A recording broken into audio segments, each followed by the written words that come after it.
Dear listeners, آج ہم وے 8 کو ڈسکس کریں گے. وہ کس کے متعلق ہے؟ وہ ہے میمورائزیشن کے متعلق. Memorize new vocabulary words for a test. To learn English, a lesson, it is necessary to memorize a list of words related to that lesson. اگر آپ ایک لیسن پڑھ رہے ہیں اور آپ اس کو کمپریہینڈ نہیں کر پا رہے، اس کو انڈرسٹینڈ نہیں کر پا رہے، تو آپ ایک پیراگراف اس کا ریڈ کریں. جو ڈیفیکلٹ ورڈز ہیں ان کو آپ انڈر لائن کریں، اور ان کو انڈر لائن کرنے کے بعد اسی پیج کے اوپر یا الگ پیج کے اوپر ان کے میننگز لکھیں. آپ پھر جب آپ میننگ لکھ لیں گے اور آپ اپنے آپ کو، آپ کی کنفیوژن جو ہے وہ ختم ہو گئی ہے کہ آپ کو میننگس نہیں آتے تھے، اور اب آپ کا میننگس آپ کے سامنے ہیں، پھر میننگس کے ساتھ جو ہے اس پیراگراف کو پڑھیں، اور آپ یہ محسوس کریں گے کہ آپ کی جو کنفیوژن تھی دیٹ ہیز بین ریمووڈ.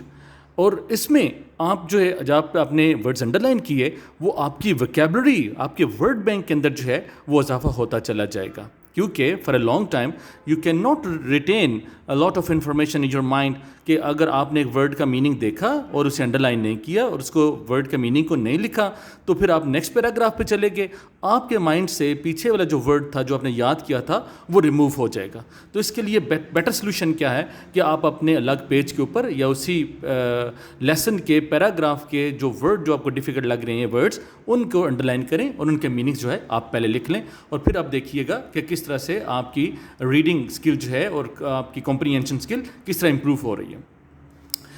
اگر آپ ایک دفعہ جو ہے وہ پیراگراف آپ نے پڑھا اور آپ کو انڈرسٹینڈ آپ نے نہیں کیا، اور سیکنڈ ٹائم آپ پڑھ رہے ہیں اسے، آپ نے ورڈز کو انڈر لائن کیا، اس کے میننگس لکھیں، read again that lesson and write meanings of those words on that page, اور make a new list of words and meanings, جو کہ ہم بات کر چکے ہیں اپنے ووکیبلری امپروومنٹ کے لیے اور اپنی کمپریہنشن اسکل کے لیے. آپ کو بہت زیادہ وہ بینیفیشیل ہوگا.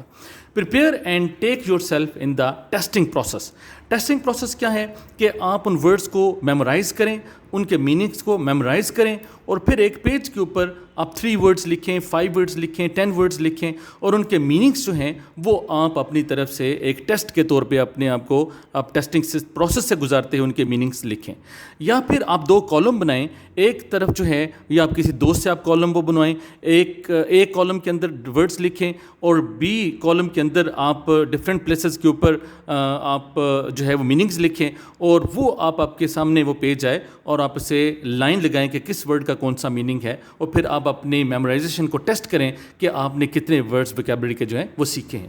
اور اس سے کیا فرق پڑے گا آپ کی کمپریہنشن جو ہے اسکل وہ بہتر ہوگی. کمپریہنشن اسکل اسٹوڈنٹس اور لسنرز یہ کو پتہ ہونا چاہیے کہ وہ میٹرک سے لے کے تو آگے ہائر کلاسز تک آپ کی کمپریہنشن اسکل جو ہے وہ بہت کام دیتی ہے. اور جب آپ اپنے ایجوکیشن فیلڈ کے اندر ہوتے ہیں یا پریکٹیکل لائف کے اندر جاتے ہیں، تو آپ کو اسکمنگ اور اسکیننگ سے واسطہ پڑتا ہے، جس میں کمپریہنشن اسکل جو ہے وہ بہت میٹر کرتی ہے.